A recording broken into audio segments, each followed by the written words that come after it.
jok machon cha. Bende sirikal nigi thuolo ma ginyalo teko godo kata konyo godo jo Kenya.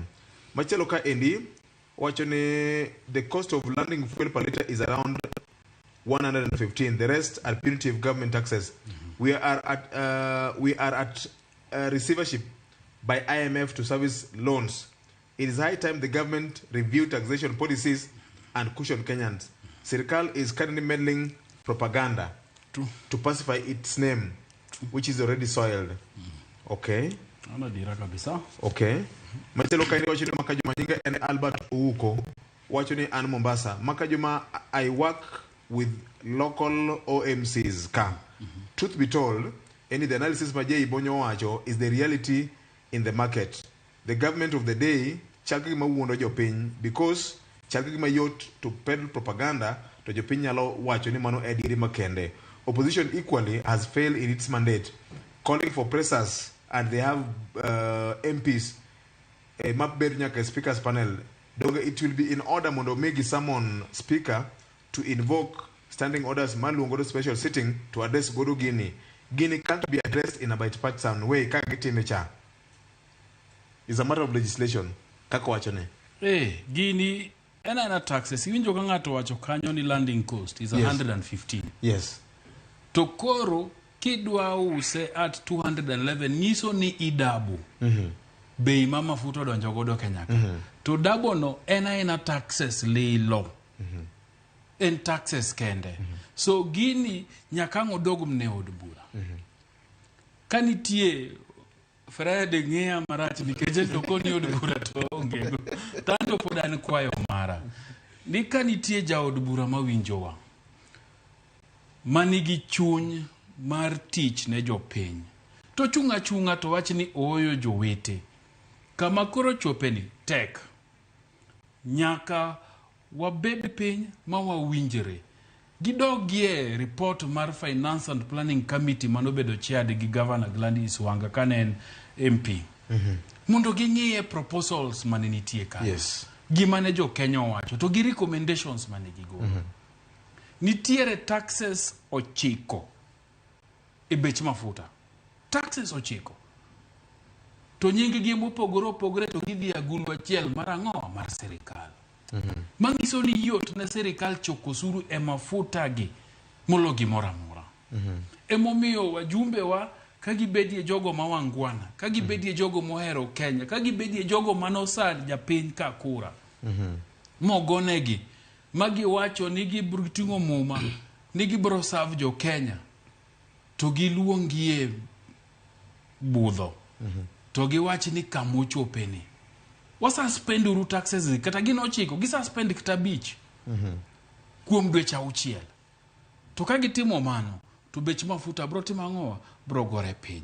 To kose gore piny ti bro yudo ka gimoro amora nikech VOJ ngeni bech mafuta ne samudhi malo to kata stima bende dhi malo. Nikech nitie gi component bill mar stima miluongo ni fuel cost adjustment. Maka bech mafuta dhi malo to gibende gitimo angowa gitere malo. So kamora mora mafuta ni modhi ma mtokni tiyo nitiere. So eni wajumbe wodog piny mondo gibed to gitim gik mokareyo. Mokwongo gigol taxes go. To ka gisegolo taxes go to Kenya Petroleum Oil Refineries mani Mombasa, Changamwe. Nyicha nene komi Kenya Pipeline. KPRL poko tiyo kuom higni bura. Chakre 2013. Kechanya loparo ane matimo interview mogi gimane general manager mar KPRL iluongo ni John Murutu. Ka koro giwacho ni gin koro refinery ok ginyal timo nikech kembe koro kela ngoa mo bedo refined chuth. Nikech nene expensive kelo crude te refine e pachoka. Mamurutu no kona ni idea maber en ni tange duto magin godo ubed mar storage. Mamu mokel tikano ka bei ni piny. To chieng ma bei odhi malo ti uso mafuta thurwa ka bei mayot. Mano ne 2013 in January. I remember. Kapoda tiyo KTN.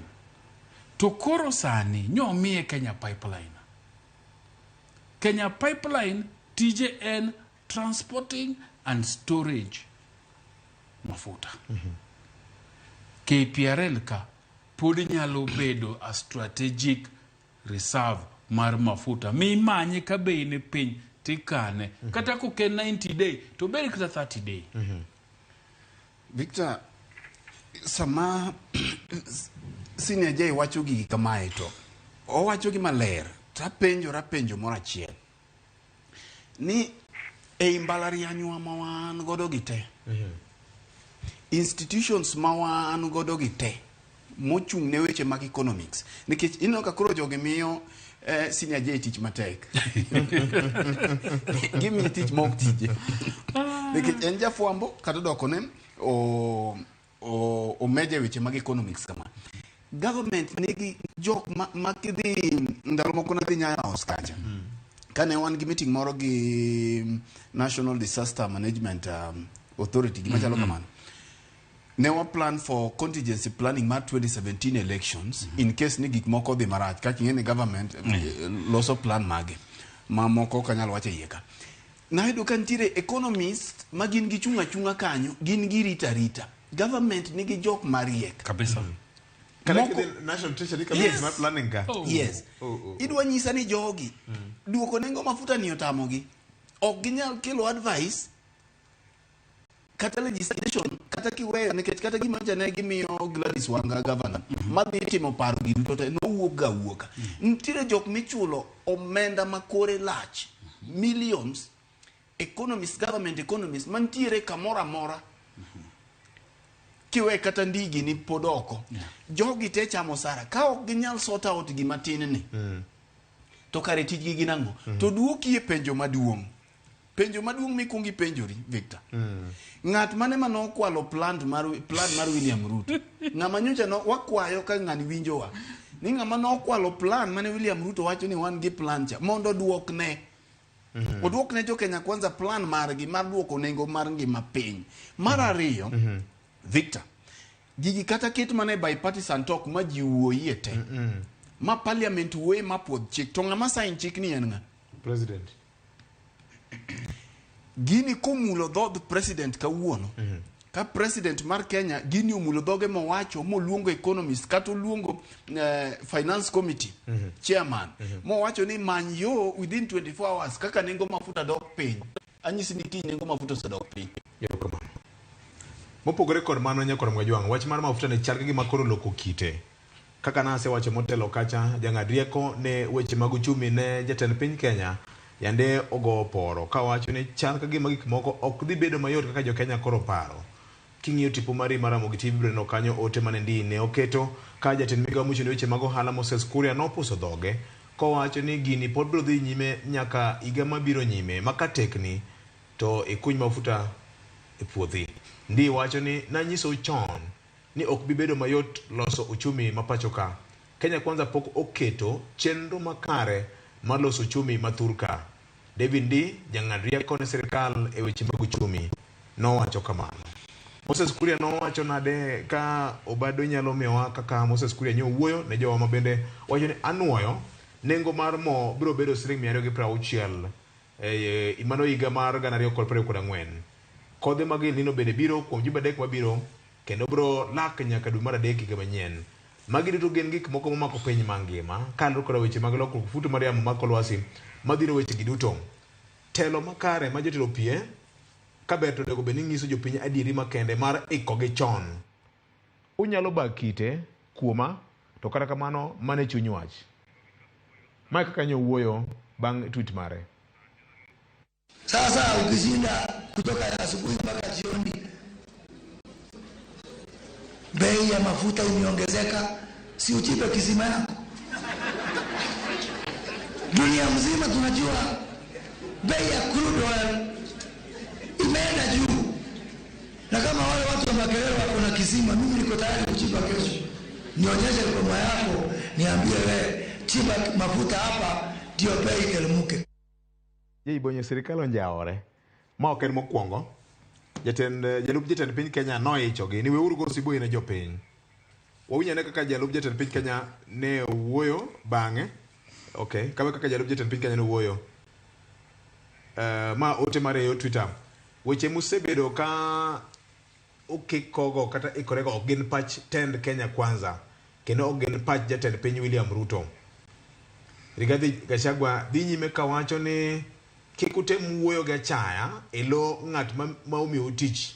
Oganda jo Kenya kadho kinde matek dwari mana kaka pinje mamoko. En wach mokwinjore wachi e yor achaya.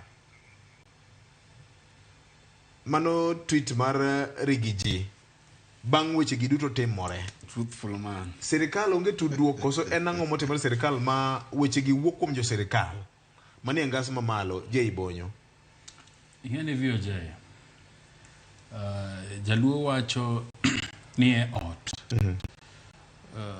Ji dak kaka wuon ot oketoge. Koro kaka in gi nyachula. In emilid ot. To dak mora mora. Gigi mora mora matimre odi kanyo. In emitimo ang'owa. In emipango. To kokipango. Tibro yudo ka nyachula wacho mare. Ini wacho mari. Ojana chabe wacho mare. To bedie tuomruok mar weche. Mang'eyo ni to koro wuon od ni ng'a bedo matek. Gik ma Moses Kuria wacho. Gik ma David Ndi wacho.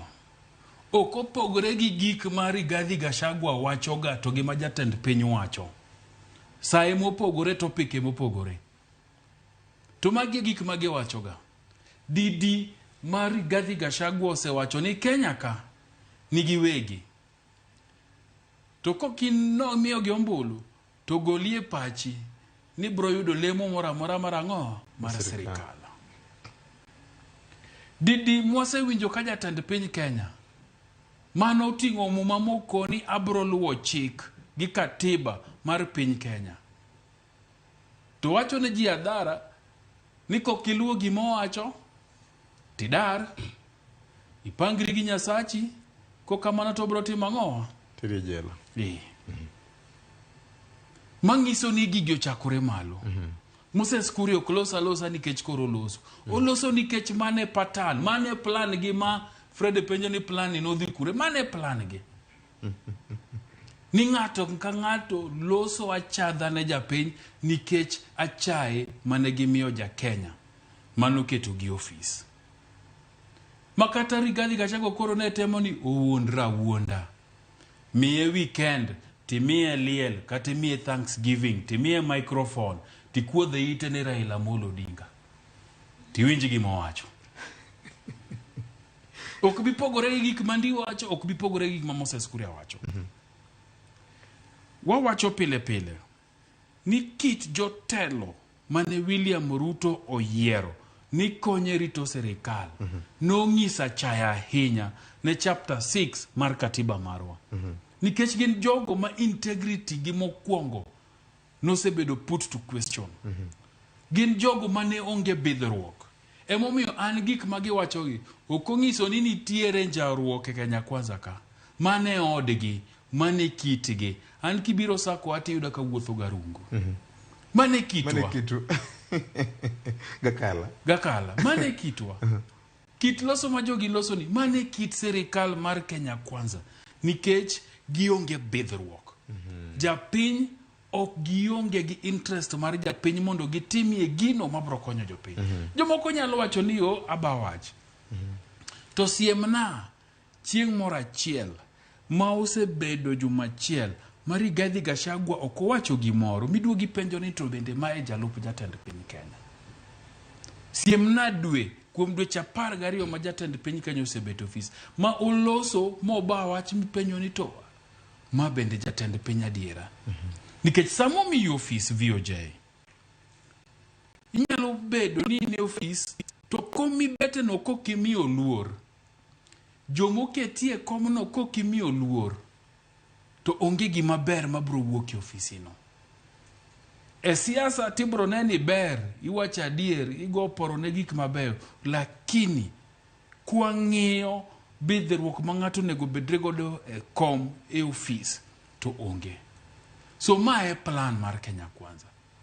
Nikech nyochi neno ka wan gi big conversation ka. Yes. To CS Chelugui wacho ni jo Kenya nego goero kamano nikech piny mar Amerika to gi piny mar Uingereza bende gik moko dhiye mana marach. Idwa pimo piny Kenya gi piny Ingereza. Piny Ingereza noyudo independence higa mane? To piny America noyudo independence higa mane? To size mar economy gi chalo nade? Unemployment rate margi chalo nade? Poverty levels margi chalo nade? Levels mag education margi chalo nade? Infrastructure chalo nade? Tidwa compare gi Kenya, nikone gi ja Kenya, ni nyakugwa mnaero kamano na serikandwa ni gi kech, di dak America, di dak Uingereza to di koro in marach. De wabedi Ingereza to dwa bedi America, dok gini office. So mae plan margi. Chayo japiny. Rigathi apani kumanya ene okocha, nyo neno kit dimbruok moro koro nyo duogo to ndiko. Tamiye nyaka Jumapil manyieno. Kapoko bawacho. Fred. Piny Ingereza magipimo wagodo ni, gi piny Amerika ni. Senior J, ang'o momono gidhi bedo ministers kuno? De ginyalo. Okapani ginyalo kata mana ne dual citizenship. kata mana chairman mar nyumba kumi ema ok ginyal bedo e piny Ingereza kucho. In fact, sama wawueni iwacho ni weche mane liekore ka ni kaluwore gi kido gi dhok to gi lep mayot ma ok oriti marikni kobongo pod ok oparo. Kech Victor, ing'eni nitiere weche ariyo ei dhok ka gobwongo wich madhano nigo nitiere dhok mobwongo paro koka loso to gima loso koka obwongo paro. Koro iwacho ni kaluwore gi dhok Kuria ma dhoge loso koka obwongo paro ni ema nyocho mone bedo achiel kuom jok modhi gi jatend piny e piny Amerika. Nikech kane ing'iyo en kaka jatelo mochung' ne weche mag ohala. Trade and investment. Trade and investment. To jatelo romo gi jok miluongo ni investors. Yes. Kanye. Joket mwandu. To jatelo romo gi joket mwandu piny kocha. Piny Amerika to en onge. Odondore gi ji e kor piny. Oduogo dondore gi ji e kor gweng' ka kowacho ni en jatelo modong'. Koro aparo ni Kuria ndalo moko nowacho kata ni wuoyo kuome mana problem. Lakini Victor, gima chielo machako wuok ka koro kwa biro kuom Rigathi owuon. Kosiemo Moses Kuria gindi no wuoyo marach. Gini chalo gima Archbishop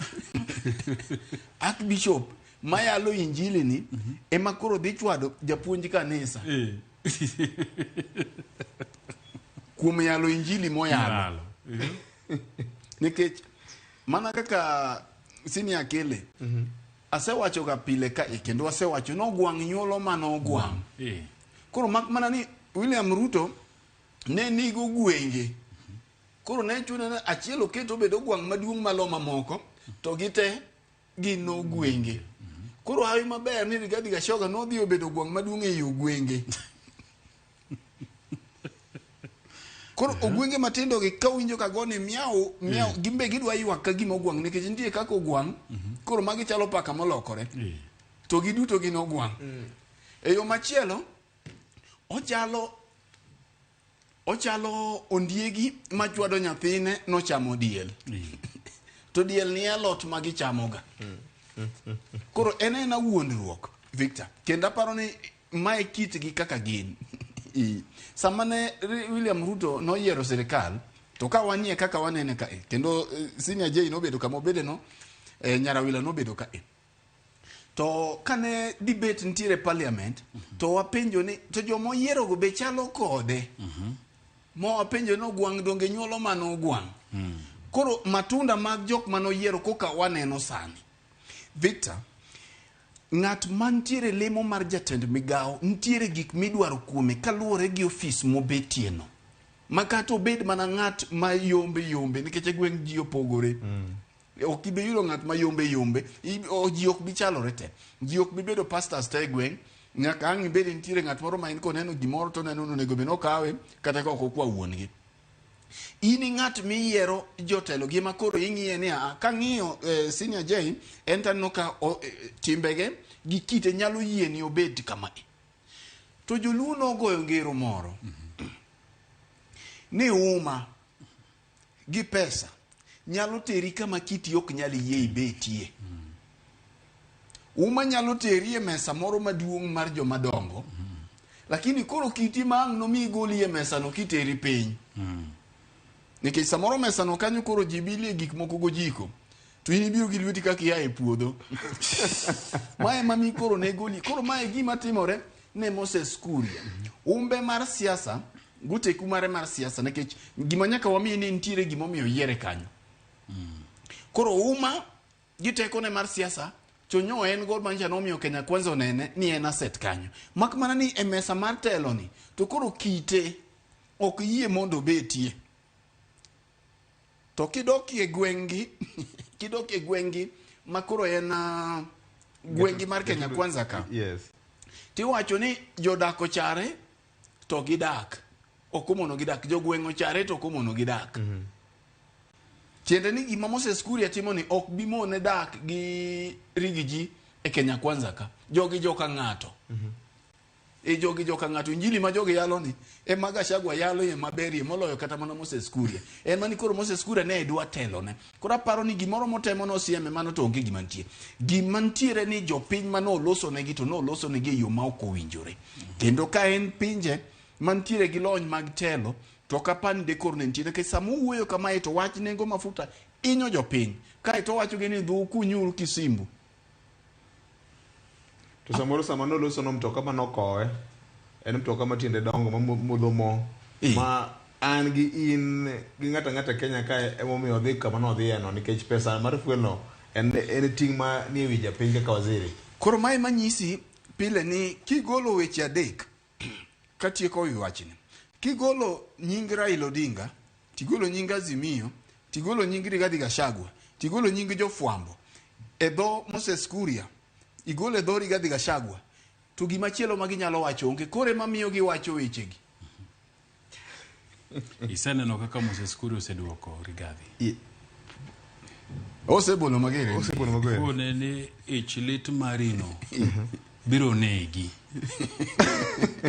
bed mana mos en ang'o mong'eyo e sirikal kama rigiji ok ong'eyo koso nitiere supremacy mar ni ng'ama nigi dual central ma bende omako gi kocha siasa margi mano nitie nikech ing'e ni rigiji kaka jalup jatend piny king'iyo e oganda mochanore maber ene mang'o bedie ni ene jatelo mar josiasa ma Mount Kenya to ma pok otimore ma pok otimore nang'o nikech rigiji kit siasa mare nyeche kochakore machiegni obedo mujumbe mamathira to kwa bedo mujumbe mamathira to yiere jalup jatend piny Moses Kuria osebede bunge karibu tamare onyalo wacho ni e siasa ka en jatend ng'awa Uganda ma Mount Kenya nikech kigolo Uhuru Kenyatta tigolo josiasa mamoko chale ni koro nikech en jatend migao to sebede bunge moloyo onenore ka ng'ato maniga ng'owa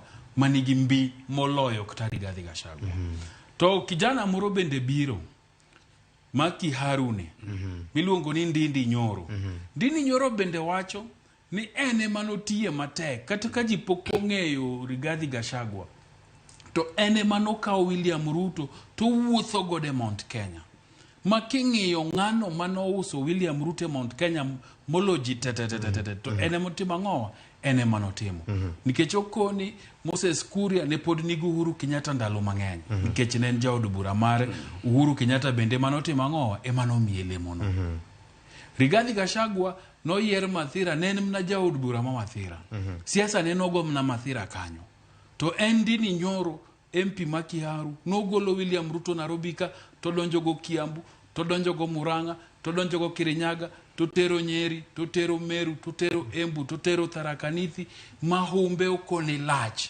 nikech kuonde gi te ene manoruake ng'awa William Ruto ndalo cha koro bendo neno gi pache ni ene making'iyo e Kenya Kwanza ka to ene ja siasa motegno ahinya manomako bad William Ruto kadonjo kode Mount Kenya erokamano ne wandesa tata nyoma tinya kwa Ramogi Jwang ni mar lweny joka ot mano koro lweny giwegi gwere to dhi to Victor bende king'iyo ang'eni waseche kwa nyato makmana kamoro bende ng'eni kech ing'eni kwandiko kaka koro indiko no to ntiere lwedo iwacho ni nitiere kaka handwriting.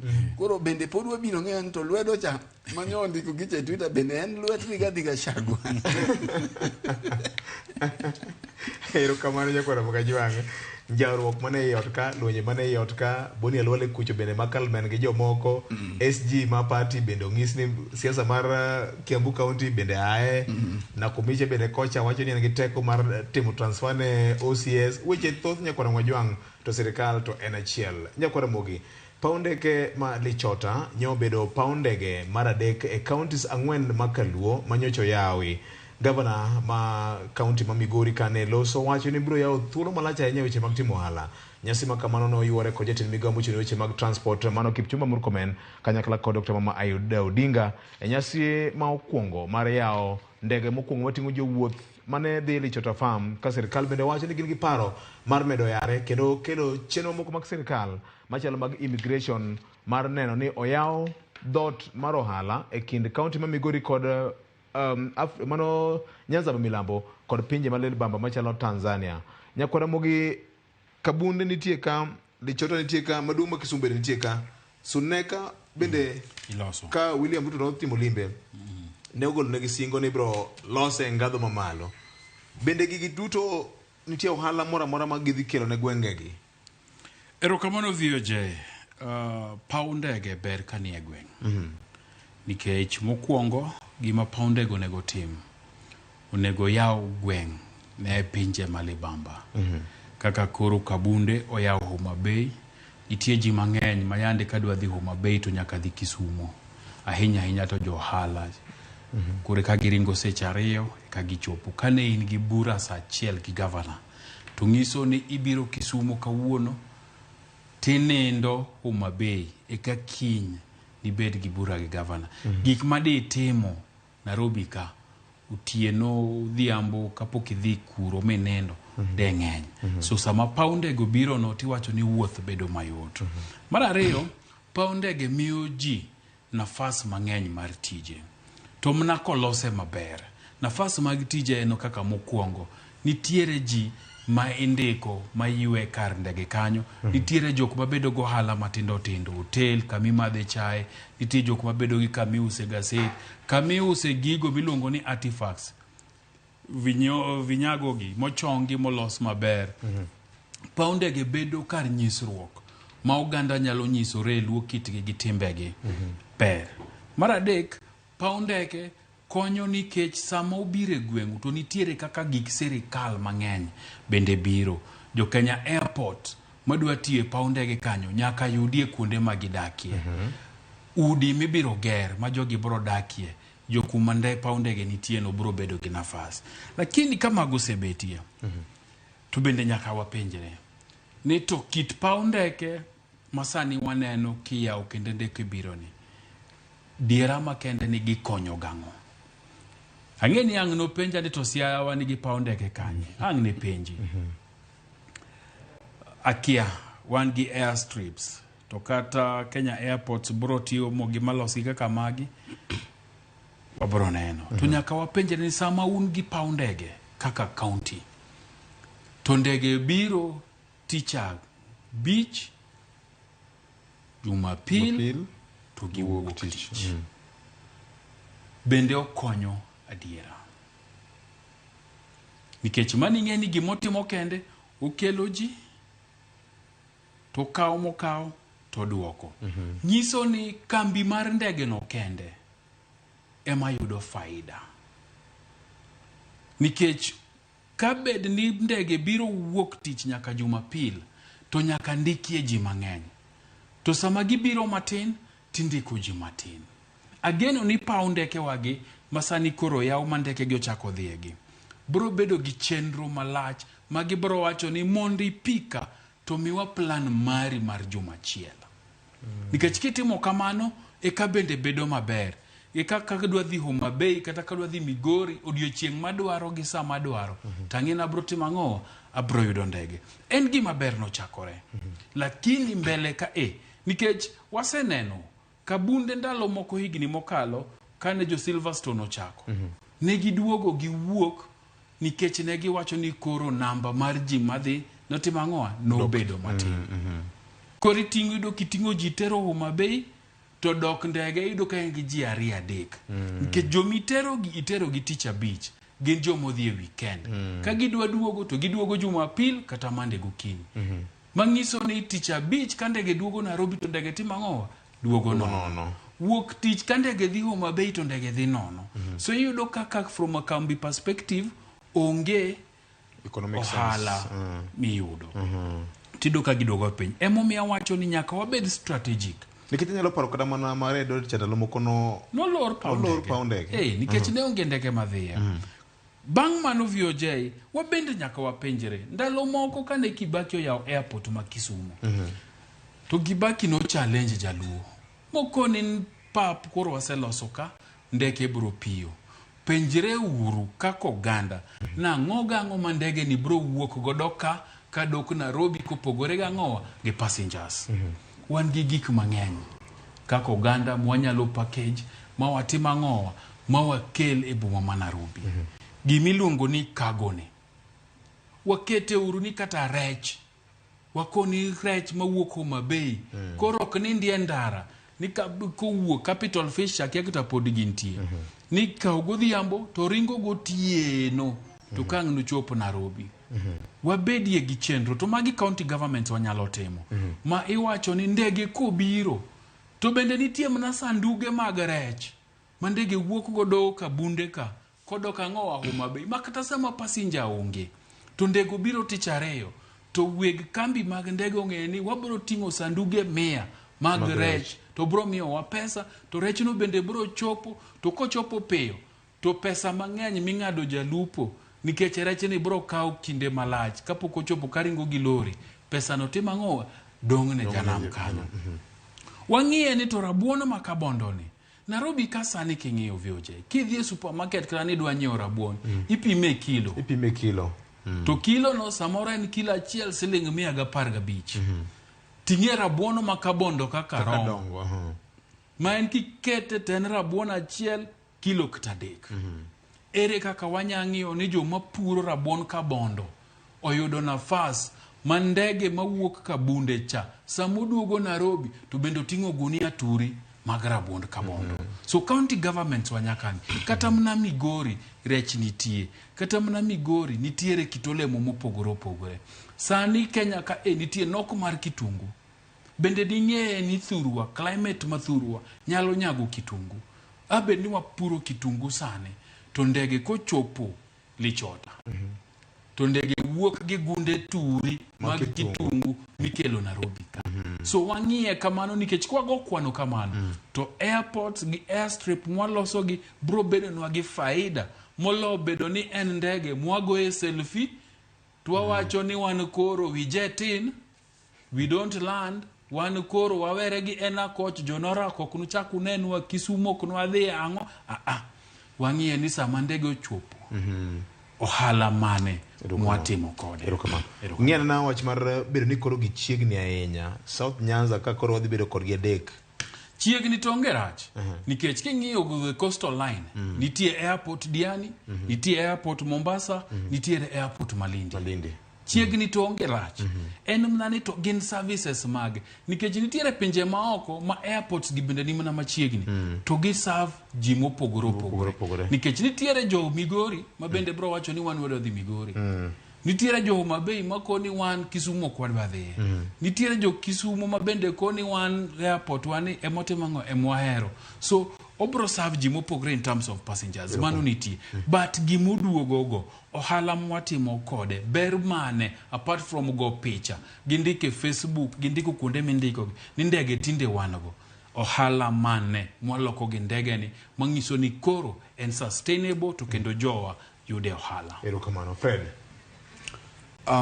Sama senior J wuoyo to ago picha moro ni andala ane gweng' ayuwe kabondo kai koro mos abelo rabuon mowacho no gi chak moro ma opoto tigo mbaka mar ndege redio tapenjora ni to samoro ng'at moro ma bende gin thoth jowa ma en ndege ni oneno ga mana kokalo malo ka kaka ne wawiro kwatino ni ndege miya pesa ka ndege kalo ndege ni owe ni mano gima konyo jomoko gi joma nigi pesa en konye gang'o ma duoko wa penjo me senior J oseduoka ke gima kawuono kawuono chako gi senior J mang'eny almost weche te pige weche mag ohala chalo nekech koro osetieko gigi koro ng'eni law bang' dwar betek mak mana ni gima timore ni japiny penjore ni to an paw ndege ni konye ga nitiere gik ma gini konyo godo japiny ndege ni ok ochuno ni nyaka idhe bi Nairobi kidogi nitiere gik ma mana kako wacho ni ohelni manyalo bedo machiegni nikech Victor samoro ka idhi dala gi ndege ni ting'e ni ok inyal timo shopping ni ting'e i ndege ni ka to kidonjo mondo mi dhi ka jaduong' mchaka kacha ting'e ni ok inyal dhi gi lweti nyaka ng'iting'ie ne mama sukari moro matin tinwang'o ka sukari ni kidonjo ni to entiere supermarket nitiere machiegni kanyo samoro bende idwa ringi bi to nitiere meeting moro ma inyalo bedo godo nitiere kar romo moro bende alap mar ndege kanyo munyalo romie gi jodito moko to mar ariyo en weche mag limbe nyayo weche mag limbe samoro nitiere jolimbe madwa wuok kadhi neno gigo matimore e kaunti ma Migori mapiyo ma samoro ok ginyal dhi gi yor ndara kora paro ni gini biro gi gik mang'eny mabeyo king'iyo weche mag mawalose mag medruok mar mafuta sani kiketo gachi e ndara sani Victor mondo mi dhi samoro nyalo go ni ai ka in gi gari ma samoro lokro ne lach tido ka samoro fuel kata mafuta minyalo modho mondo mi chop Kisumo kata mondo mi chop Migori miduogi nyalo kawi kata mana 20,000 tigo kwano ni ndege ma bende ok idhi kawo seche mathoth e ndara tidhi chopo kendi tiyo gomenda matin maloyo omenda midhi fuel godo gari kidhi tido ni kare we koro idhi gi ndege midhi kawo ye sama tin mar ariyo mana kaka chieng' moro nawinjo ka igo Mbaka kacha nido ka samoro yot ma gimoro mano onego be ni duogo nego tieno yot mondo mi koro tim tiji gi shughuli mamoko ma in godo kata mana jok mantiere county government ng'ato nyalo timo tije makang'o bire meeting mantiere kae kiny kata bire odhiambo tido ka ok oketho odiochieng' duto te ndara koro magi gin gik mabeyo mana ni gima duong' en sustainability bende ndeke gi paw ndeke miyawo nikech moko bende king'iyo tido ka itimo negi mana refurbishment itimo negi mana renovation gin gik manene nitie to negi tho koro sustainability margi chalo nade dipo nikech gipo ni ichako ng'wech ma ok inyal tieko inyalo chako ng'wech ma ok inyal tieko to bora ni idonje e ng'wech mana kaka kembe mamoko bende no ochako ma ok ginyal tieko taparo ni jolony e weche mag omenda e kembe mag ndeke gi county government osebedo ma ogo kwano ma gineno ni gigi gin gik ma sustainable koro gima duong' ni ere kaka inyalo jiw jowa mondo yepo mag ndeke ma opewe mag ndeke gi okony jopiny mondo gikel lokruok e kit jopiny mok ni ji ariyo adek mobiro gi sude modonjo to gi geche matien gi gidongo ma ndeke kawo gi jopiny mantiere otherwise obiro mana chalo mana kaka mamoko ma bende nobiro totho kora paro ni keti okenge minyalo jiw godo jowa mana kaka oselieke e weche machalo kaka mag rech ido ka rech nengo ne peka to kinyalo kele mapiyo mochop Nairobi ka within 1 hour ng'at mo kete kochi iora Wilson ka to ng'ato sekwanya to sedonje magawa kamidware mapiyo ido ka jalupo cha nikech ido ka jalupo cha gine dhi donjo ne kae gi nengo monego bedo nwa nikech king'iyo cost market gini e ndara mako kete tango ka oseche chigni 8 e kare ibi chop Nairobi mabe samoro ko chopo to korido ka muche bende ntie kaka gari ma entiere yene bende ido ka samoro nigi refrigeration machine iye ka ma bende samoro chamo mafuta mang'eny nikech mafuta ni nyaka ng'i kaka cooling system mar rech ni timore mondo wa Nairobi mochop ka cost gi yudo kodok piny to pressure mar jalupo ni rea dhi kethore cha bende yudo kotimo ang'o odok piny koro gima duong' ni ero sekel ndege ni ok ji te madhi idho ndege jomoko kaka wan samoro ibiro nene kaka nwa nene ga kwa wacho ni ndege timo ang'o to joma nyalo idhe joma nyalo idhe bende ka sama waidhe bende okelo lokruok koro ere kaka weche mag limbe bende inyalo nya kuonde gi otende manyalo bedo ka wuok ma samoro kanya wadhi Migori wan gi moro Migori kuno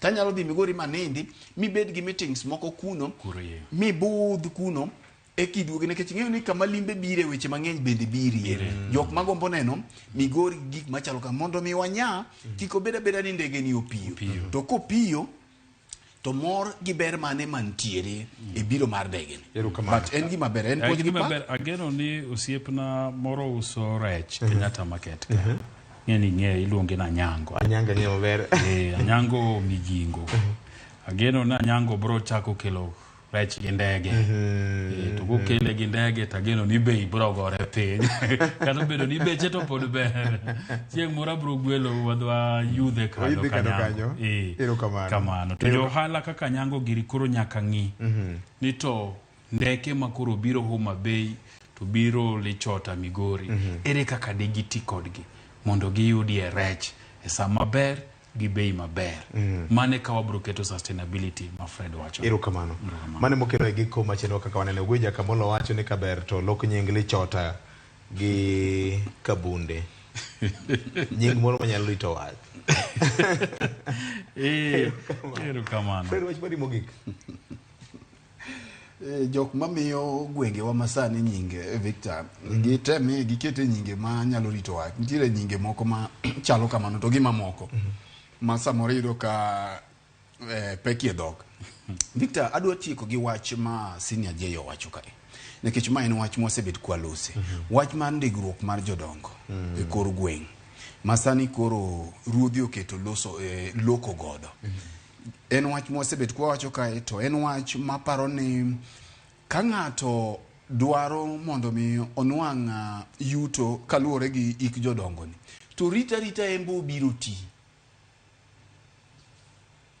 ruodhno oriti embendo biro chopo retirement ka Nyasaye ogwedho chopo higa 70 to embo biro chamo pesa obiro yudhe to wang' teko midhi kawo adier gi wang' mateko odiochieng' kendo wang'e teka modhi biro gi list mar jok mamoko to dhi oweyo jaduong' ma hike osegik higa 70 kata dayo ma hike osegik higa 70 monego be ni konyorego aparo ni ruoth machalo kamae en wang' teko kendo en ng'amo chien moir to mana kaka senior J osewache wasebedo ka wawacho agenda mag jodongo ka e ahinya nikech wang'eyo midhiero ma jodongo kalie kor gweng' sama wago mbaka kodgi kata sama watimo limbe jodongo mantiere kor gweng' ka uchich mana kaka osewache nitiere chich moro ni samoro nitiere list mar ruodhi obiro kech donge jodongo to ng'ere gweng' ni jaduong' ng'ane to daka e ng'ane odaka e list ni koro nego pedhe kendo muone sikul kamoro udi demand list mochiw kechen ratiro maru udi demand list mane chief otero ni kata assistant chief otero mondo mi unene ugoe kogno ma ka uneno ka ntiere chich to mana kaka senior J osewacho Ramogi oyawo ka reporters mag Ramogi nitie to bende kata wawegi bende wanie Facebook kane Facebook kacha kidhi Frederick Ogweno kidhi ka J Bonyi biro yudo kacha Victor Juma bende nitie inyalo mana bolo gino kanyo to wabiro miye reporters magwa manie ground mondo wang' teko mokalo kudho kama ma chief already nigi salary momiye donge wiyo kuodie kata mana matin atieko wacho erokamano VOJ wechario mokwongo mos maber moa kuom osiepwa Chemotho kono luwo chenero kama okadwa wacho okoni chenro ber kabisa kendo opuoyowa so Shem wan kodi achiel wan gi wach moro chai moro yande wacho nonego wamadhi wabro biro gi VOJ gi nyakwar Perez mondo wamadhe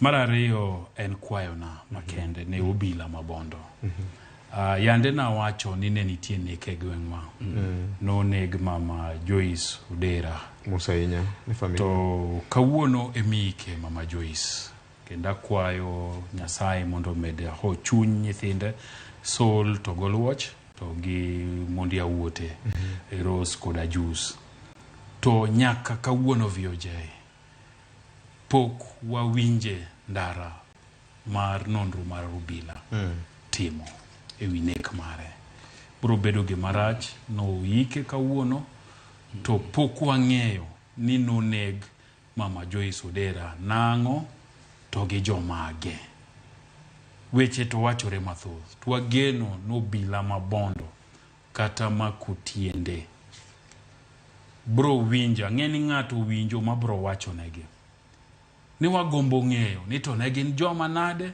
to ne ginege nikech ang'o nikech mama modak kende maonge wach gi ng'ato omonje ode to negi to onge gimokwala.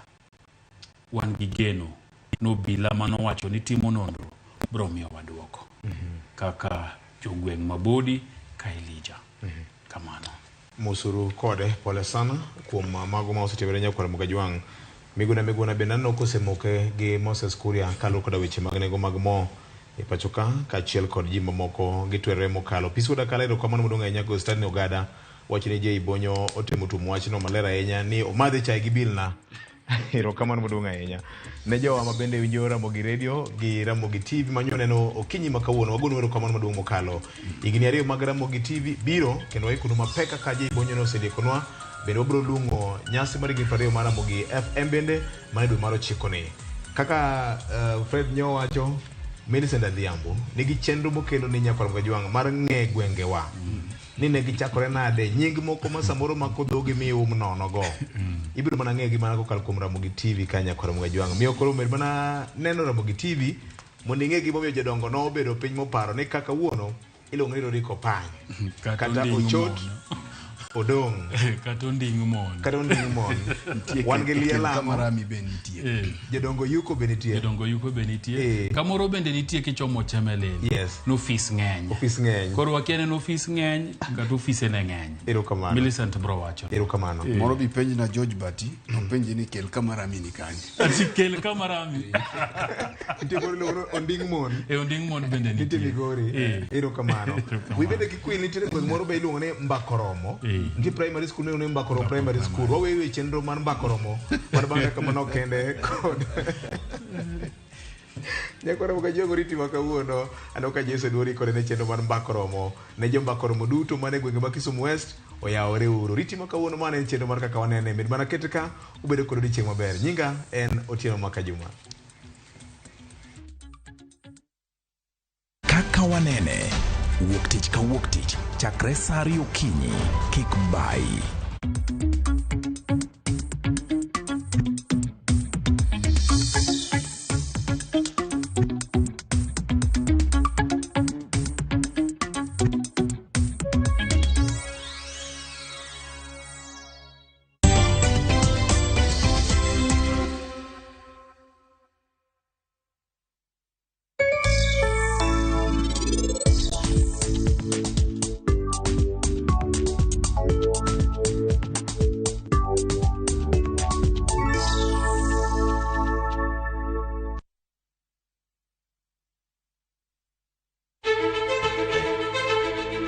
Kokalo kuom lakteche kod thieth wayudo ng'eyo kaka dendwa tiyo. Nitie hormones mar ng'ama miyo kata ng'ama nyako iluongo ni estrogen gi progesterone. Kendo wayudo ng'eyo kama inyalo yude kony moluwore gi weche thieth. Daktari en tich ne thiedho oganda mondo oganda odhi maber. Kaka wadak e kinde ma ok ong'ere. Ngimawa en gima duong' moloyo. Ka en ng'ama osiko ka ywaka en kama osechopo dwa kawo ngimane. Kineno science gi wek rito. To e penj laktar wakelo ni lakteche molony to gilero ni weche thiedho tuoche ma opogore kod rito kit ngima maber. Wanyalo tiyo kod chiemo e geng'o thiedho kachiel kod timo bero ngimawa bende. Yes, erokamano.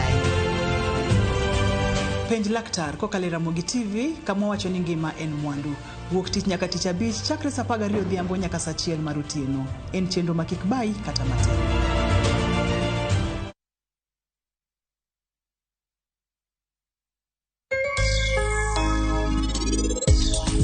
Masira ma Meher dhi yudo odiochieng' ma kawuono nyaka nere ka gima en adier. Sarabjit Gil en ema nonego nyathina to kendo sani an gi ranyisi moromo. Neuru wachna an iluonga ni Masi Satendara an kende magolo ga wach dho ji wija loswa omiyo ini nego jaodi loswa okidwa loso anano ni mondo iduoke sani.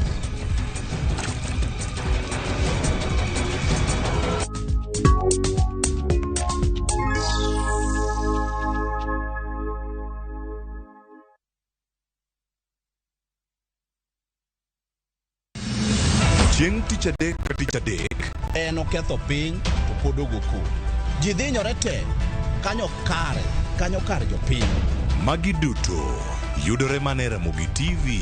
Yani ene ubiro ga bora ne ubiro to otengo abiro timo numa gima abiro timo okono timo jo Kenya bu usaol gi wuond ma pile pile buch jopiny to nitie kuonde moko bende japiny mane ogolo lo molos go kembe gi eki nisani koro kembe go eki ibro usi maduonde japiny ok uwinji e od bura miluongo ni parliament. Nyinga Trevor Ombija jandingo panga jo nyakach dendo nombija tai nyakwar guok kocha pesa tich adek saa 3 otieno kik bai.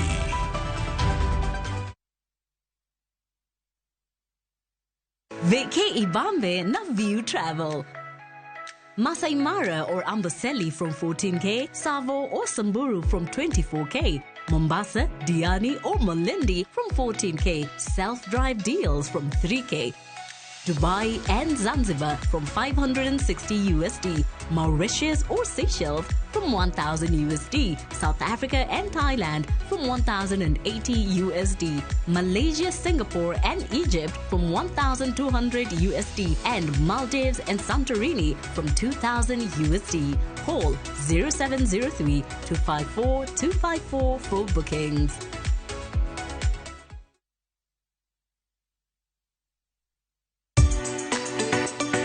Ik milimili mar dhogi ne wuodh kid chiemo mopogore. Chenro ka chenro dhialo mit chiemo. Chiemo gi nyadhi mopogore. Rabuon ni apidha iluongo ni surambaya.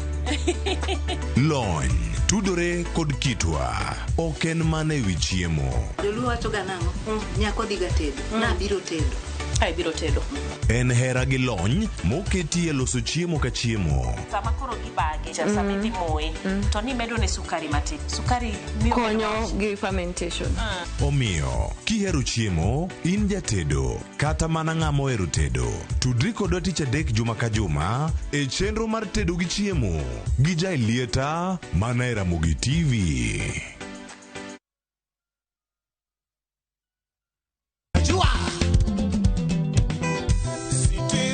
Kenya, Freddy Afune Papa, Okidele Akim, marafiki wa bana Limpopo, Beres Odero. Citizen Kenya, Freddy Afune Papa, Okidele Akim. Dial *811 446# to get Freddy by Musa Juma. Wakelo ni mok kuon mar Joymax Maize ma en gino makare ka imedo e chimbi mapile. Mok kuon marwa ok ni kod ndhadhu kende, to en kod madini mathoth mabeyo ne ngimani. Olose kod bando mabeyo ma oyier kendo regi e yo makare. Joymax Maize Meal iuso e nengo moyweyo ne ji duto madwaro dak e ngima makare. Kata ka idwaro medo teko mar dendi kata rito roteke mag dendi, yiero makare en Joymax Maize Meal. Teme kawuono mondi winj ber mar dak e ngima makare. Oyudore pacho kai mangima e duka kata supermarket mantie machiegni kodi.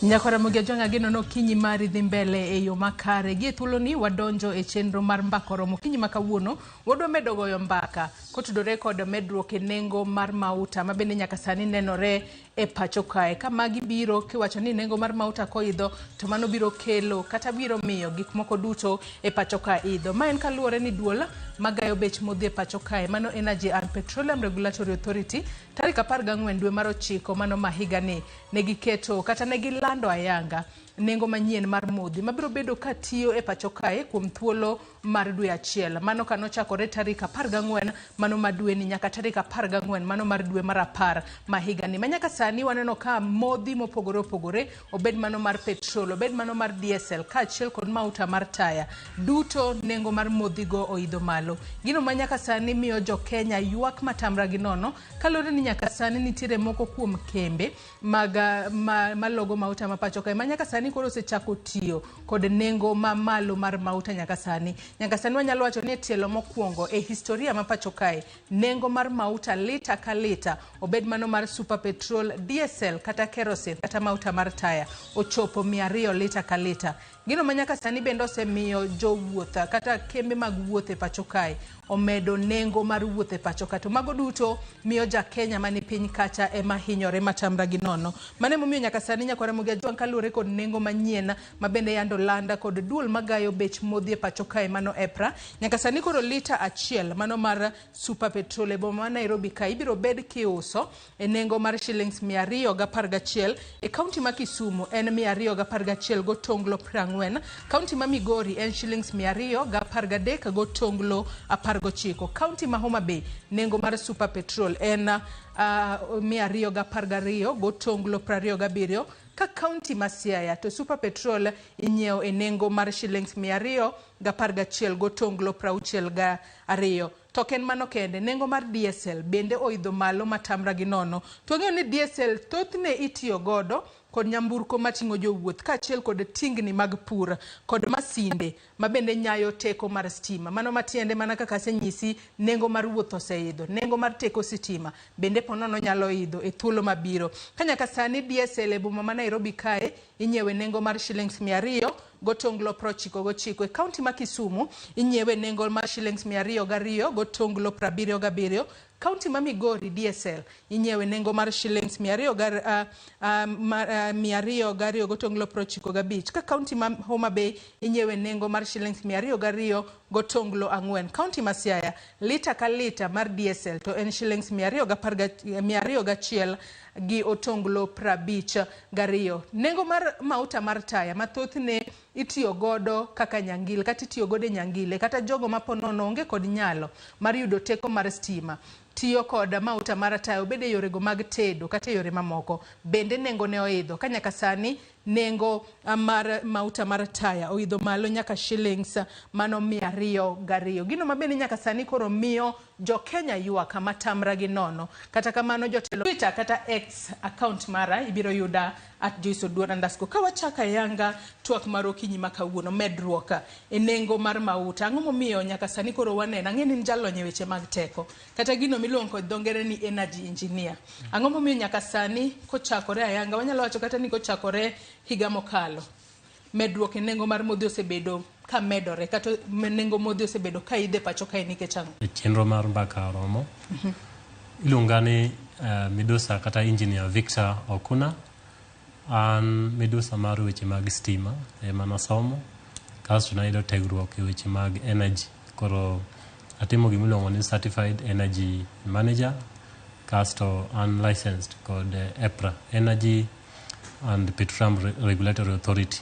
So I'm A1 energy auditor. Mane the highest license minyalo yudo mondo itim gimiluongo ni energy audit. Koro watimo energy audit kasto watiyo gi weche bende mag renewable energy. Kawadok e gimi wacho Joyce, nengo mar mafuta ochopo 212. Dalawa kocha ma Migori. Mano kaunti ma Migori. Migori to sani en 213. To pod onyalo dhi mbele. Nikech wachno nyalo chopo kata 260. Ya, onyalo dhi mbele. Okane kodok chien machiegni. Ji wacho ni en Russia effect.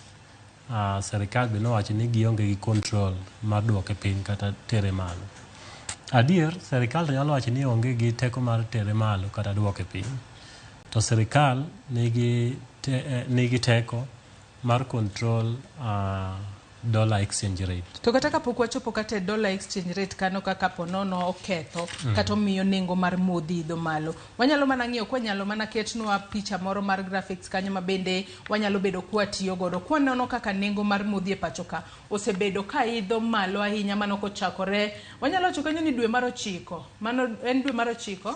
Tarik 9 dwe mar 1 mano higa mar 2021 mano higa mar 2021 nyaka mano tarik 18 dwe mar 9 higa ni.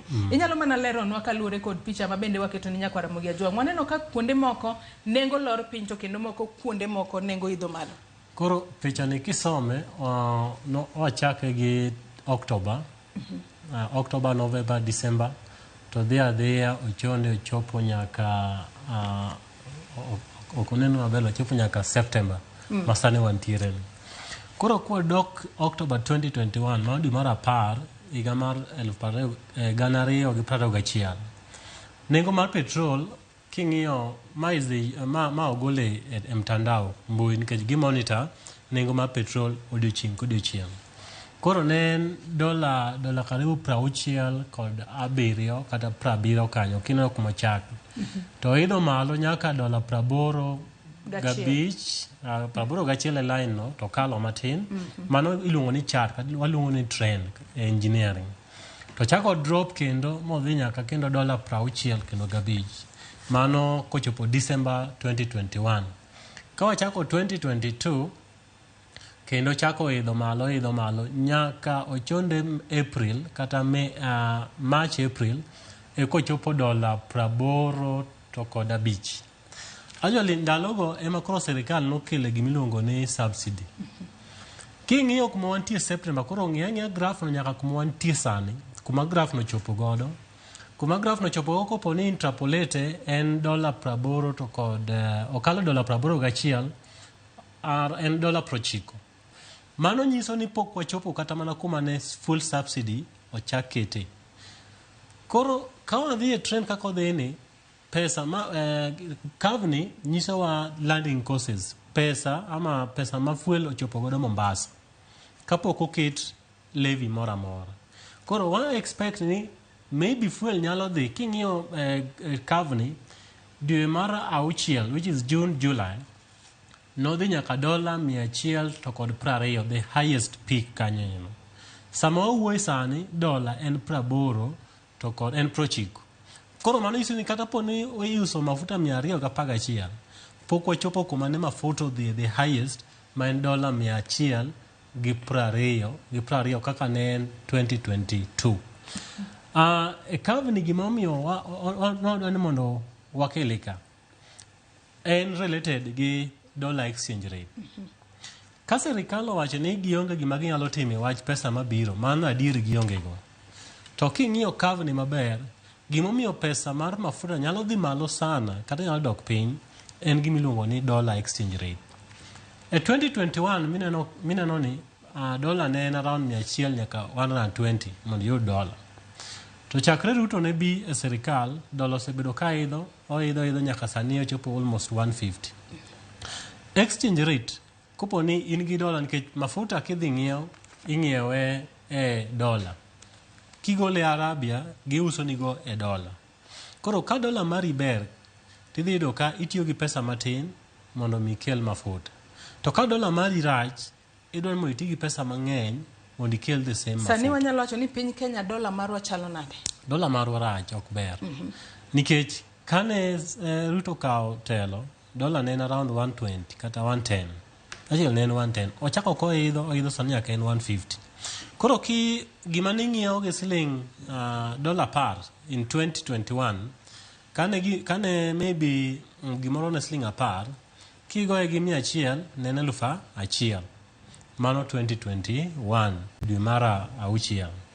To kasa ni dollar en siling en dollar 1,150 nyiso ni gima ning'iyo siling 1,000 e 2021 sani ng'iewe siling 1,000 gi 500. Koro no ka pesa medre nikech dola marach manie Kenya. Tang'o minyalo tim mondo mi dola ni ma affect cost mar petrol nikech ng'ama wuoyo wach dola ni to onge. Anene nyaka Citizen gokinyi kane MPs moko wuoyo. Kendo giwacho adier ni gima ginyalo timo wach dola to onge. Kata na nyalo nyisi ni gima gidhi timo wach dola to onge, lakini gima gidhi timo mondo mi exchange rate mar dola dok piny, mano serikal ema mondo beni timo. Onego beni serikal timo ang'o kaluwore ni medruok e nengo mafuta ne en gino ma hinyo japiny gadiera. Koro e wach ne dola exchange rate, dola exchange rate dhi malo ka dola tin country. Kaka koro Kenya ka wan ng'e ni onge company ma export go materials. Koro chuno mania wa import gimoro amora. Koro sama import gimoro amora idwaro ni everyday itiyo gi dola mang'eny. Gima serikal nyaka bene timo, wan gi gimiluongo ni mining. King'iyo ang' explain kendo baadaye, financial bill 2023 nitiere kanyo kipenge ma o introduce dola 175 every ton mar iron ore. Ang'e ni ji ok osomo gino mang'eny lakini wan jomoko wach makamano ok nyal donjo ne geyo makare. Wan an achiel kuom petitioners go Kiom Tata manotero financial bill 2023 a court. Actually, I'm one of the drafters. Koro asomo bill no chakre paragraph mokwongo nyaka mogik. I'm the 6th petitioner. King your financial bill 2023, there's a paragraph kanyo mawacho ni serikal is introducing every ton kidwa export iron ore gidhi keto level of 175 USD dollars.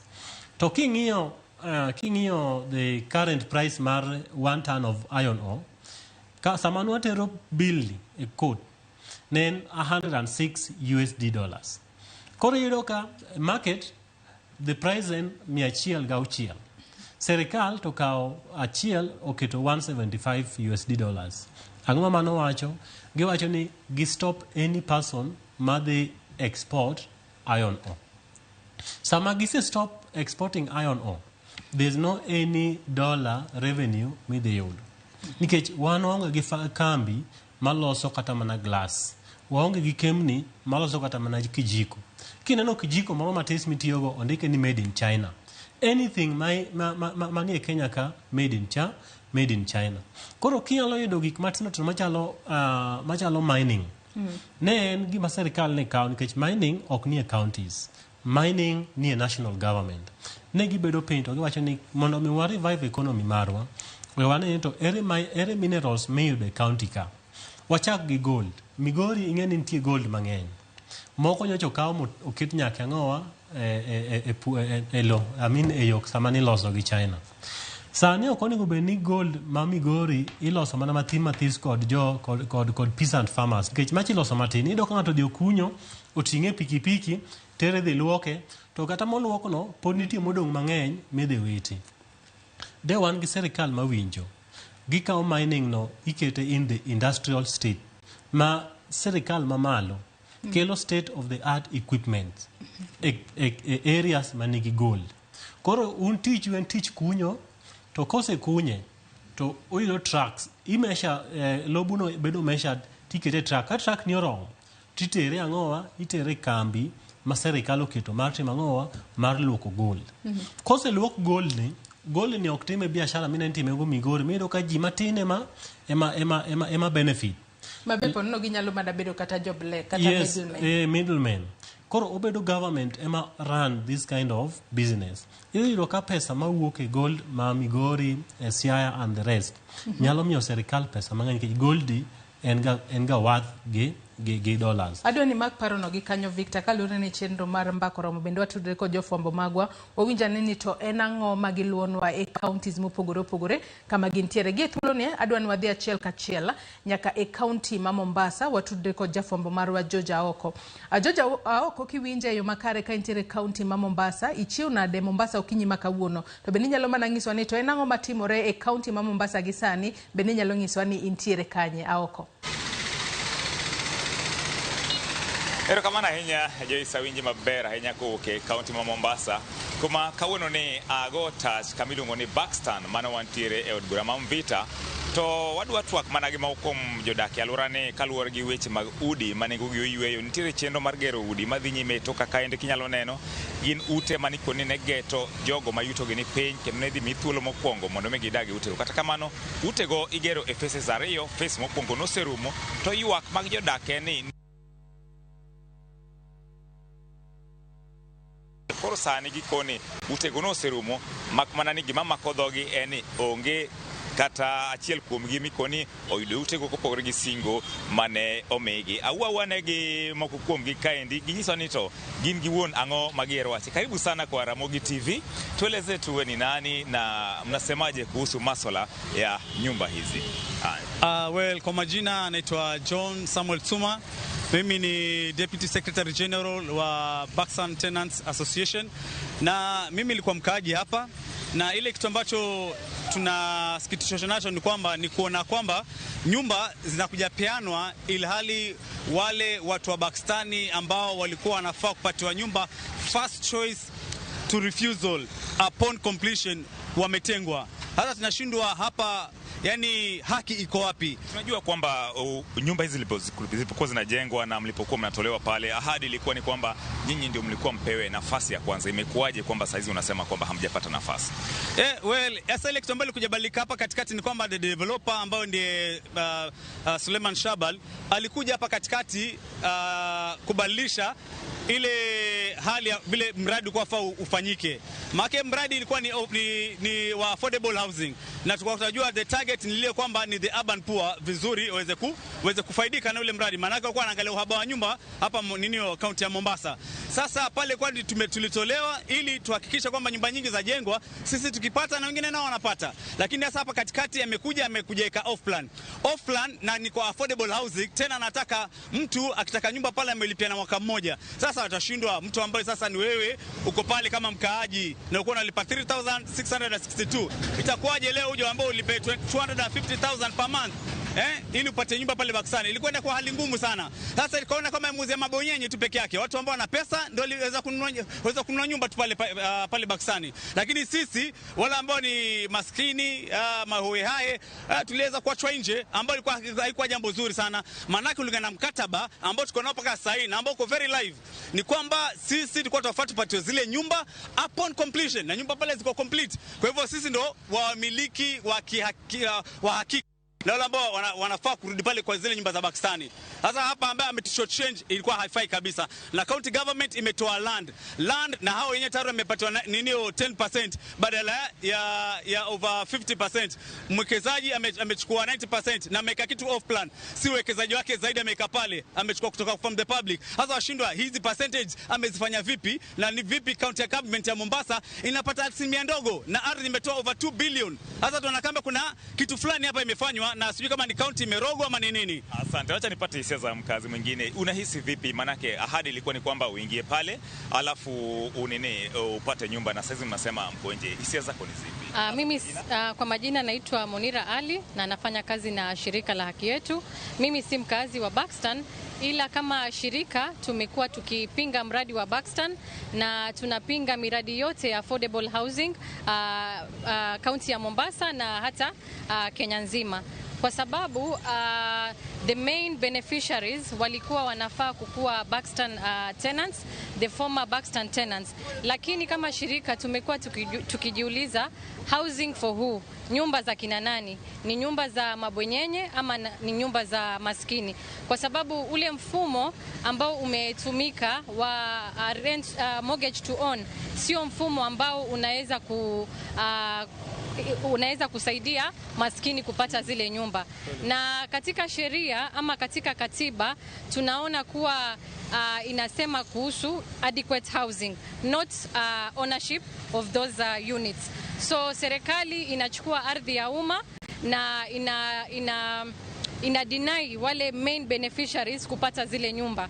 Ni mfumo wa kuiba ardhi za umma ili kujinufaisha kwa serikali na kwa yule private developer.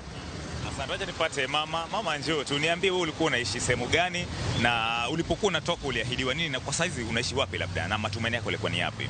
Mimi kwa majina naitwa Elizabeth Wangu. Mimi nilikuwa mkazi wa Bakstani, born and raised.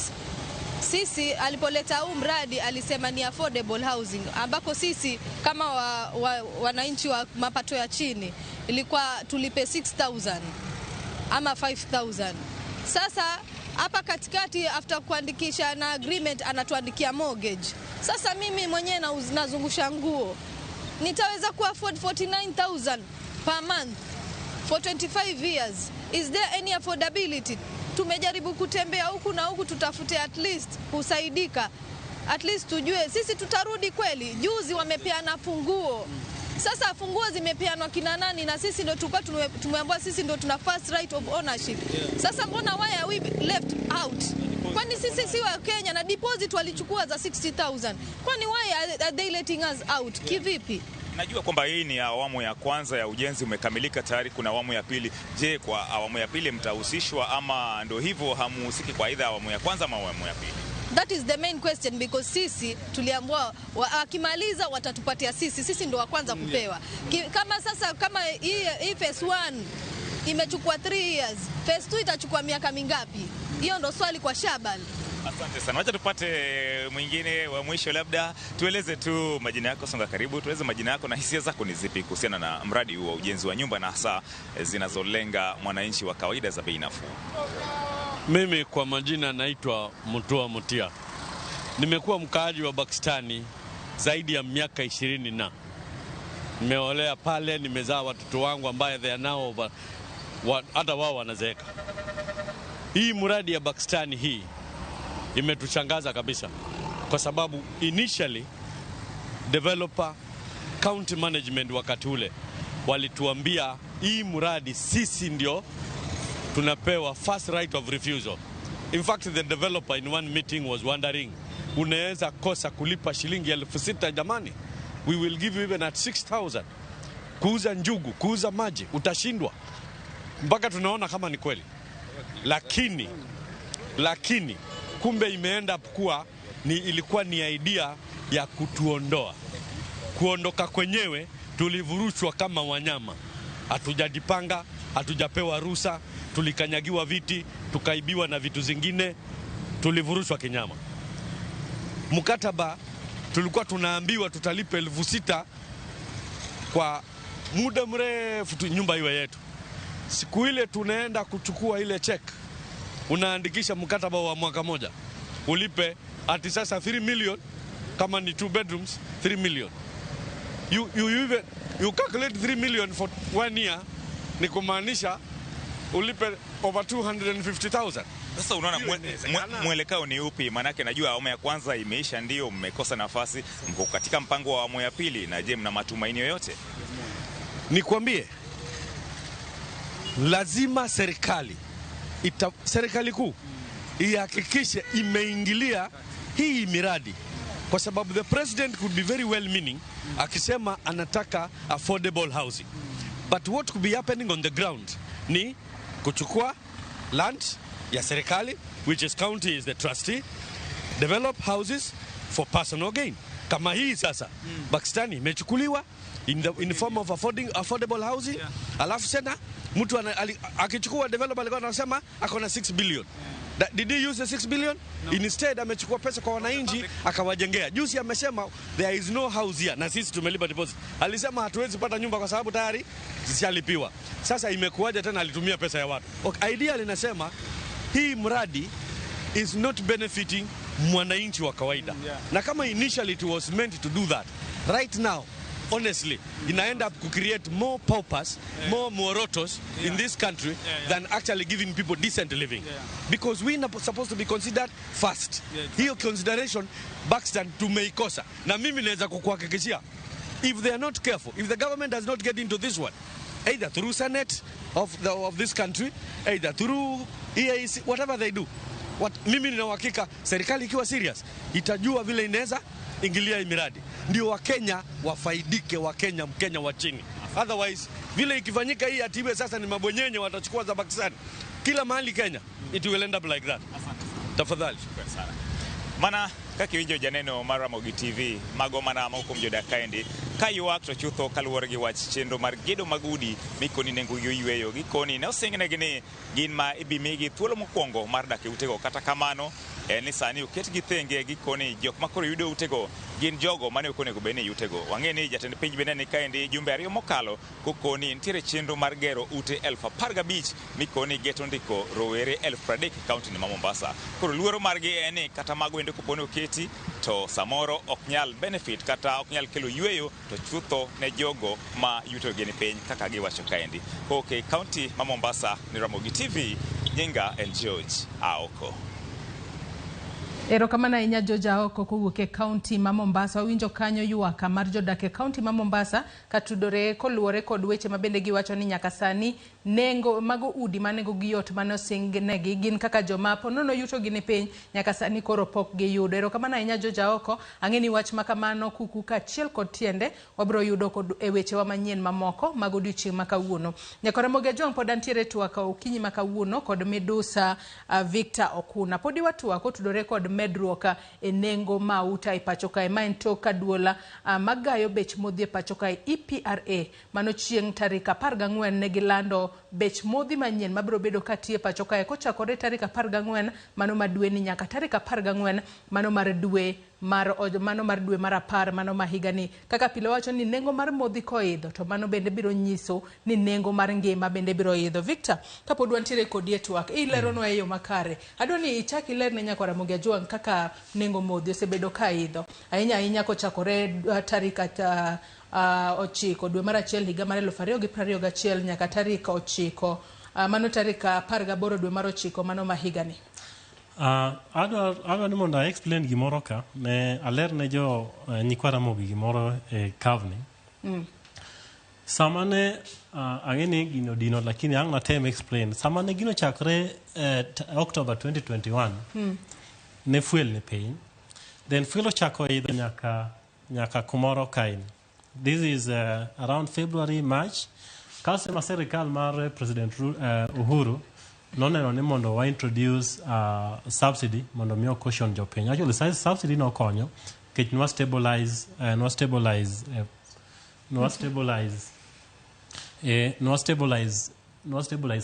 cost.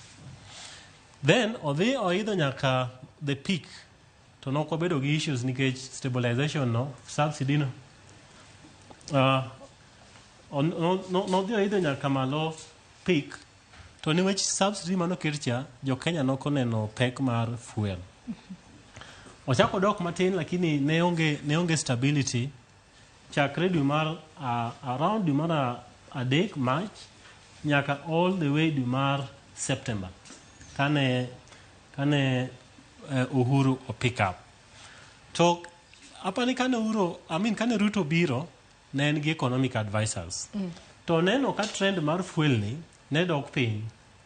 Sama no chako dok piny okawe at around dwe mar this is August. Mano August 2022. Yes, makoro donje telo. Koro embo bedo piny ong'iyo ni to curve ni chalo nade. Koro en kono ka curve ni dok piny to maybe no thought ni fuel ni sani dok piny onge tiende mondo watim ang'o mondo wabed gi subsidy wagole oko. So the moment mogole oko kaini to ne nitie gima ne ok ogo kwan miluongo ni dollar exchange rate cha. Sama cost mar landing charge ne dok piny kaka ne dok piny ni the waluongo dollar rating ne idho malo exponentially. So sama dollar idho malo to fuel dok piny there was ne pod iluongo ni net ni ikaw ma idwoko piny tikaw ma itero malo. Koro samane fuel dok piny landing cost to dollar exchange rate ne dhi malo. Dollar exchange rate ne miyo pesa mar fuel kata fuel dok piny machalo nade pod ne dhi malo. Koro advisors mag President Ruto ema ne ok omiye advice maber. En onyise ni fuel rate ne dok piny wagol subsidy to kar golo subsidy nonego bed ni gi ensure ni sama gigolo subsidy gitiyo e wach mar dollar exchange rate mondo mi kata ka fuel dok piny gigolo subsidy to effect mar subsidy no ok nen maber. Koro odhi kamano nyaka sani mochopo kaini dwe mar July last year July this year then kendo kore kochako medre. July ne en piny kabisa. Actually July fuel ma July ne chalre gi fuel mar October mano wang'iyo fuel at 95 shillings. mane fuel dok piny completely e piny mangima. Lakini because nikech October 2021 exchange rate dollar ne 90 or 100, to ki compare gi sama wantie September sani or that July, fuel dollar sani en 150. Pogruok mar 150 gi 100 no emo mineno kaka fuel ne the same landing costs, fuel masani bedo mang'eny ne wach dollar exchange rate. Emo wacho ni gima sirikal nyalo timo pesa mar crude oil to onge, lakini mondo mi waduok pesa mar fuel piny nyaka wa ensure ni dollar exchange rate cha odok piny. To Victor, wang'e ni kinde ka kinde wasiko kwa ung'iso ji ni e kinde ma kata nengo mar mauto idho male pacho kae. Ranyisi wacho ni nengo mar teko sitima. Kinyiewo token to ponono token mari mimiyi kacha biro bedo ka dok piny. Ang'o momiyo magi timore? Ere kaka dok piny e nengo mar modhi mitiyo godo e nyamburko kata mitiyo godo e lielo nyangile otudore nade koda dok piny e token ma ng'ato yudo e kinde ma inyiewo token mari? Koro token ma wantie, assume ni ma token mar ng'ato no orona nwatimo ne energy audit. Ong'iewo token mar 3,000 mitiyo go yaot. King'iyo token ni nitiere mano no nyiewe dwe mar 2. Mano ng'iewe dwe mar 2, dwe mar 2 aparo ni en kumoro dwe mar 2 igani. Fuel wan gi fuel energy charge en 816. Then king'iyo VAT mabenje ji wacho ni ng'eny fuel ni, VAT en 359. Koro nikech oganda wa kata ma jo Kenya kia ni fuel ni en ang'o kata tax ni en ang'o, ji oseng'ega ni electricity ni tax ng'eny. Actually tax owuon to tax ng'iyo 359 to kod fuel 800, nyiso ni tax tin ne fuel.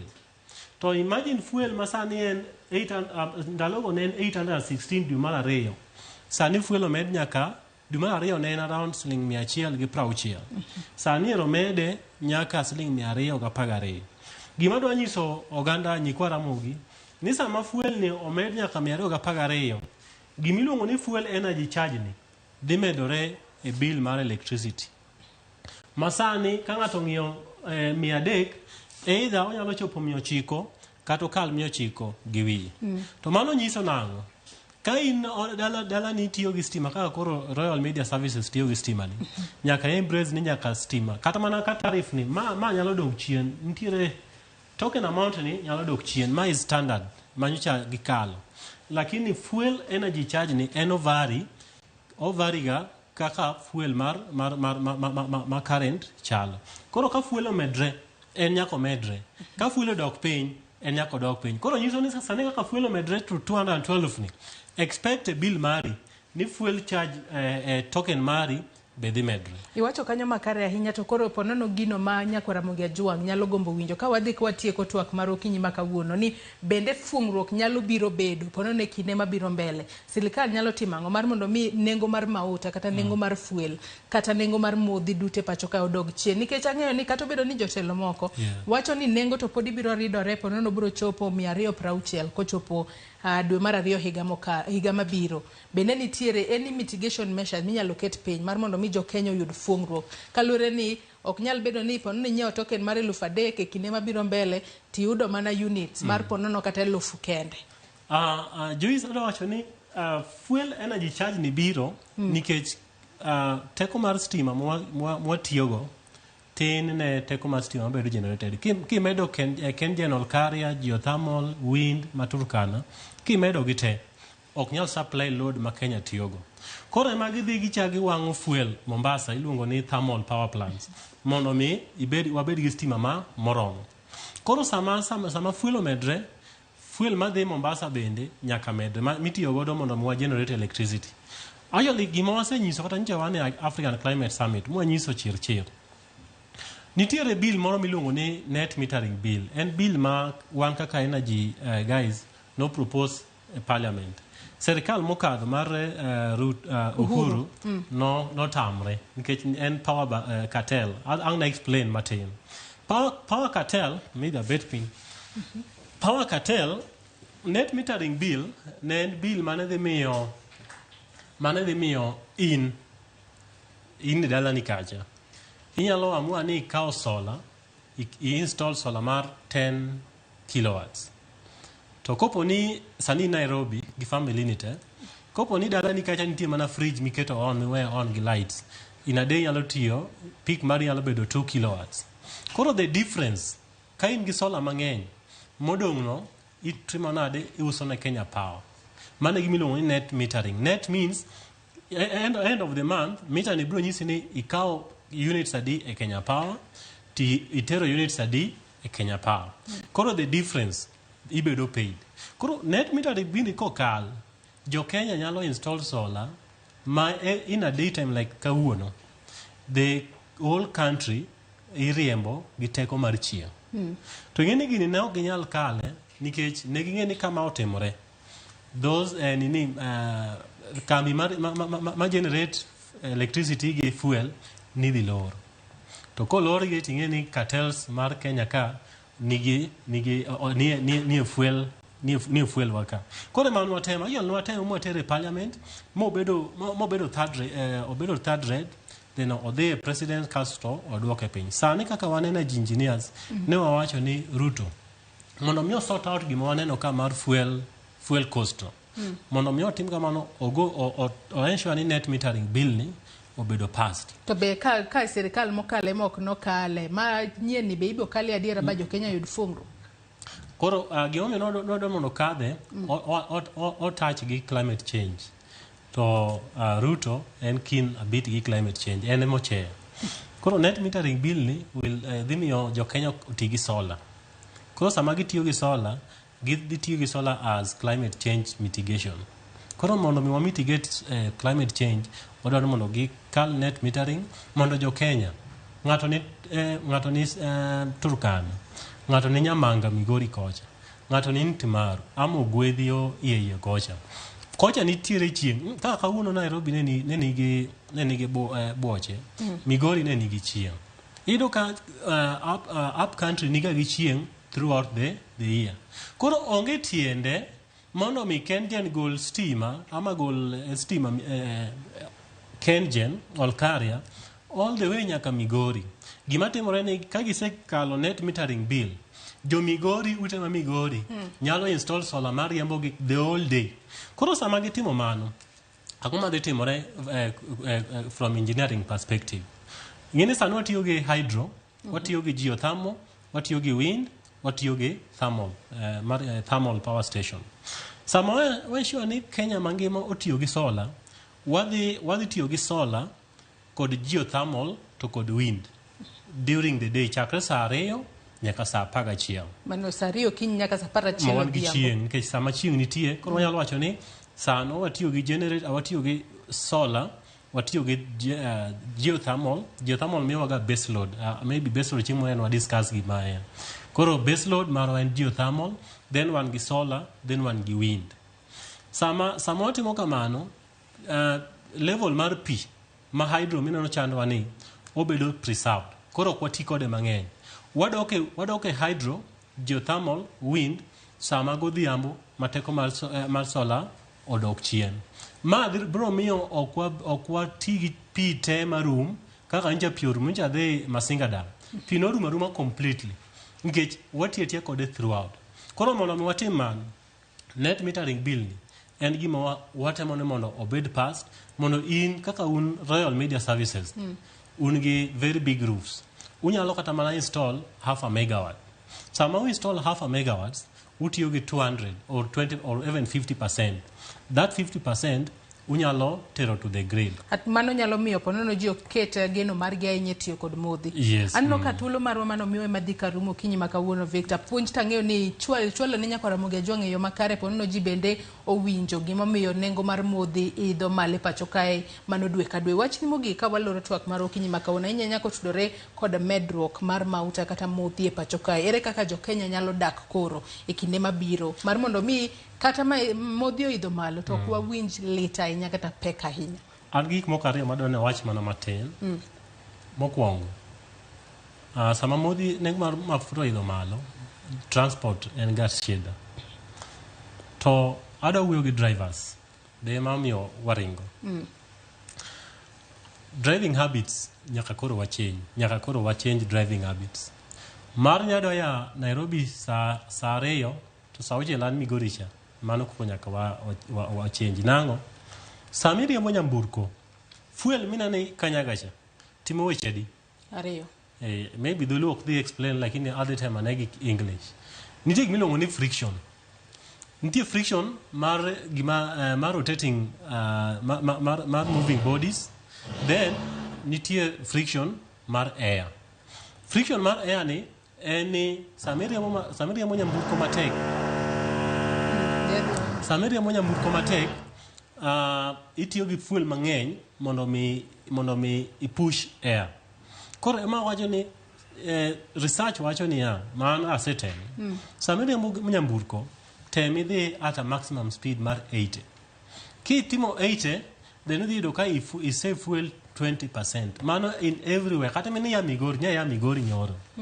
Aya Migori nyaka Nairobi ka gelo fare 4,200 full tank. Ka go Migori rimba 80 kaje. 80 ganya. Ago Migori Shell ataka duga go full tank ka 4,200. But sasa man gi emergency. Maido kanyaga 120. Yadhi do ka tiyo gi fuel ma 6,500. Koro nyaka koro wa change habits. Koro samido adhi kumoro plan early. Iwachi ni plan early. Iwuok gokinyi, iwuok morning hours. Iriembo mos 70, 80, 90 nyaka ichop dalan. Mani dhi konyori mondo mi mitigate wach mar fuel mo sani wan godo ni. Mar ariyo and to the counties. Sani joge wawinjo matek. Nyocha an Nyamanga, akalo Nyamanga. Mana mapiyo kwa tieko. Nyamanga. Jogo timo agriculture gi farm to gitiyo gi petrol pumps. Ng'eny gi along the lake. Kata dhi mana Homa Bay. Iyudo ka Lambwe ka ji tiyo gi petrol mang'eny. Sani giwinjo matek serious. Kaluwore kod medruok e nengo petrol koro. Yes. Akwayo ni serikal mar counties. Mane gimo nwatero serikal. Pesa nyocho biro kacha miluongo ni floka. 7 billion. Na akwayo ni counties onego bed piny through energy and also the agriculture. Mondo gine to farmers mapuro along the shores gi. Ere kaka dangi yud solar manyalo riembo negi pumps margi mondo gitima biashara margi maber ma ok giyudo losses masani gi experience ne wach nengo mar mafuta. Ka gitimo kamano gidhi konyo oganda luo kendo paro ni Nyasaye ene medi. Ero kamana inya engineer Victor Kuna kuom kawo thuolo mar okinyi ma kawuono ichop watie gi Nyakwara Mugajwang kotudore kod medruok e nengo mauta. Nyakwara Mugajwang ageno ni winjo puonja. Victor loso kanyo kod derepe kiriembo to riembe speed mane pet. Kiriembe speed mar kilomita 80 to nyalo konyi e kungo mauta. Jogo mabende timo pur inyisi kanyo ni nyalo tiyo kod teko mar chieng' e kuoyo pi e puothe mopogore kalore ni mano bende nyalo miyo ikungo omenda mano nego beni nyiewo godo mauta monego beni keto e pump mikuoyo godo pi e puodho kanyo. Nyakwara Mugajwang kanye mochopo godo e giko mar twak mar okinyi ma kawuono. Ero kamana inya kuom bedo kodwa nyaka ne wachak chenro mar okinyi ma kawuono mano kar sa 12 mar okinyi nyaka sanani no kanyo ka osechopo kanyo sa 5 mar onyango. Ero kamana inya ne jogo duto mabendo neno ni chenro ni obiro ne yo makare mano moriwo nyawadwa Sharon Ong'ao mana yantiere godo kawuono director mar Obado kanyo kaachiel kod jogo picha ka oneno wantiere kod Christabel gi Lewis. Ero kamana inya jomak duol kaachiel kod jogo mantiere TX kanyo Liza wantiere kanyo kod Rosie kaachiel kod Hansel. Ero kamana inya kuom keto chenro ni obede yo makare. Riti masani Nyakwara Mugajwang nyaka kendo waromo odiochieng' makiny. Nyinga Joyce Oduor.